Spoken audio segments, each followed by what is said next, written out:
ఇది Israel, Iran యుద్ధ పరిస్థితులు మరియు బైబిల్ ప్రవచనాలకు సంబంధించిన మీ క్విక్ అప్డేట్.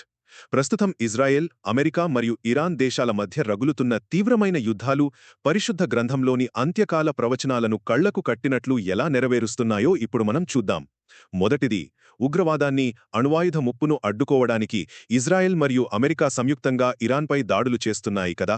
ఇది యెహెజకేలు గ్రంథము 38వ అధ్యాయము 2వ వచనంలో స్పష్టంగా చెప్పబడిన గోగు మాగోగు యుద్ధ సన్నాహాలకు నాంది అని దేవుని లేఖనాలు రుజువు చేస్తున్నాయి. రెండవది, ఇరాన్ ఇప్పుడు ఇతర అరబ్ దేశాలపై దాడులు చేయడం, అలాగే రష్యా, చైనా లాంటి అగ్రరాజ్యాలు ఏకమై ఇజ్రాయెల్కు వ్యతిరేకంగా ఒక మహాకూటమిగా ఏర్పడటం బైబిల్ ప్రవచించిన మహా విపత్కర పరిస్థితులను మనకు స్పష్టంగా చూపిస్తున్నాయి. చివరిది, మత్తయి సువార్త 24వ అధ్యాయంలో యేసుక్రీస్తు ప్రభువు చెప్పినట్లుగా ఈ యుద్ధాలు, యుద్ధ సమాచారాలు ఖచ్చితమైన అంత్యకాల సూచనలే.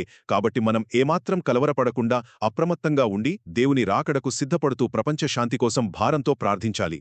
ఒక్క మాటలో చెప్పాలంటే, దేవుని వాక్యం అక్షరాలా నెరవేరుతున్న ఈ కడవలి దినాల్లో మారుతున్న భౌగోళిక పరిస్థితులను గమనిస్తూ మనం ఆత్మీయంగా మరింత మెలకువగా ఉండాలి.